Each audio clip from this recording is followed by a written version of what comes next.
Jóvenes, buenos días. Recordemos que antes de salir de vacaciones, nosotros estábamos viendo un poco lo del tema de la sílaba, de lo que era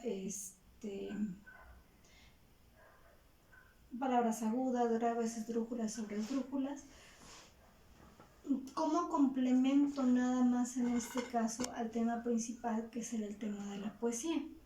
Bien, recordemos que el tema de la poesía no es otra cosa más que un texto en el cual nosotros usamos para poder escribir nuestras emociones.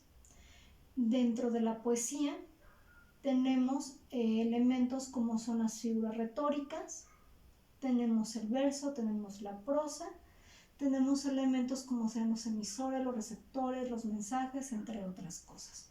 Bien, también dentro de la poesía tenemos diferentes tipos de poesía, por ejemplo la poesía de protesta, la poesía indigenista, tenemos la poesía de amor, entre otros, y también dentro de la misma poesía tenemos también diferentes tipos de autores, diferentes tipos de figuras retóricas, obviamente diferentes finalidades o diferentes situaciones que impulsan a una persona a llegar a escribir poesía. Y también tenemos que la extensión de la misma poesía pues va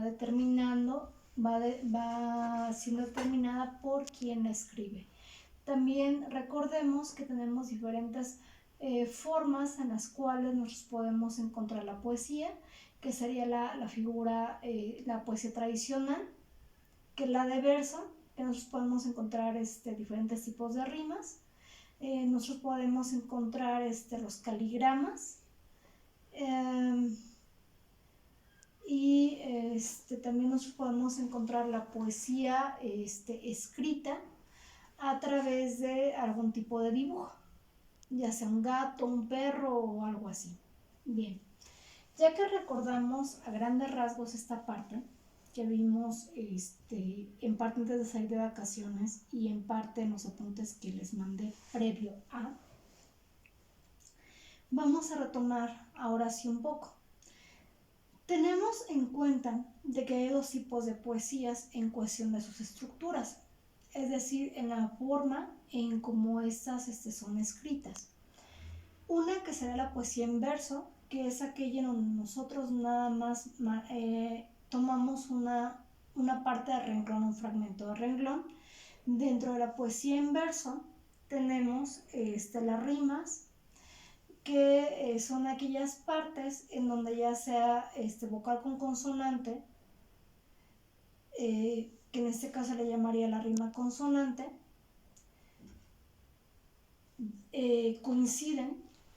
La rima asonante, que es en el caso de aquella poesía en el cual las puras vocales coinciden, o la rima libre o la rima blanca, que sería pues prácticamente en donde ningún verso coincide. Tenemos que un conjunto de versos nos forma una estrofa, y la métrica básicamente sería la forma en que nosotros medimos la misma poesía. Estos elementos los vamos a ir viendo ahorita más adelante. Ahorita nada más se los estoy dando a conocer. Tanto la poesía en verso como en prosa llevan lo que serían las figuras retóricas. Recordemos que las figuras retóricas no son otra cosa más que palabras que nos permiten darle mayor belleza, mayor armonía al texto que nosotros estamos escribiendo, mayor realce. Dentro de la poesía, tanto en verso como en prosa, nosotros tenemos al emisor y al receptor principalmente. Esto en los cuentos, en las novelas, mitos, fábulas, leyendas, se le conoce como personajes y narradores, básicamente. En esta ocasión, por ejemplo, el narrador sería algo similar al emisor, porque es quien te está contando la historia. El receptor es quien recibe la historia, es quien lee la historia y es el que hasta cierto punto vivencia la historia. convirtiéndose de esta forma en un personaje de la misma. En el caso de la poesía recibe el nombre de emisor y de receptor. Al momento en que el emisor o el hablante, también que se le conoce, está pensando cómo es que va a escribir la poesía, en ese momento está codificando, es decir, está ordenando mentalmente el código que va a utilizar. En este caso, el código sería a través de la palabra que va a utilizar para que su poesía se dé a conocer a otra persona. En el caso del receptor, la decodifica, es decir, lee el código, interpreta el código para ver qué mensaje le está dando ese texto. Esto siempre, el mensaje va en función al público que vaya dirigida la poesía en cuestión. Por ejemplo, y también en cuestión también del lenguaje, es decir, no va a ser lo mismo que tú escribes una poesía para niños que una poesía para jóvenes o una poesía erótica o una poesía de protesta. O sea, tus públicos van a ser diferentes. El mensaje que tú estás mandando es diferente. La forma en cómo tú vas a estar utilizando el lenguaje escrito va a ser diferente.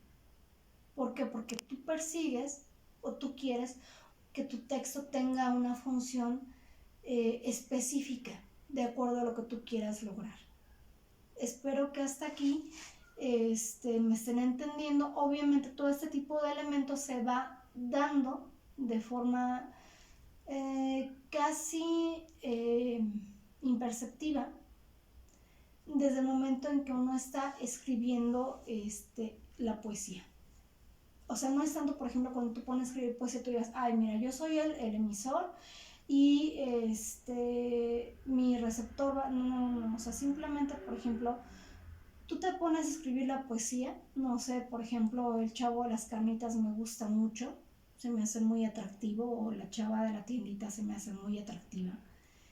Y entonces tú empiezas a escribir. Tú empiezas a escribir, por ejemplo, no sé, tu pelo largo como la azabache, o tus ojos son perlas al momento en que las miro, o nunca he visto perlas más hermosas que las que traes en la boca, entre otras. O sea, tú vas a ir viendo de qué forma tú vas ordenando el lenguaje o las palabras en cuestión para dar a conocer lo que tú quieres hacer.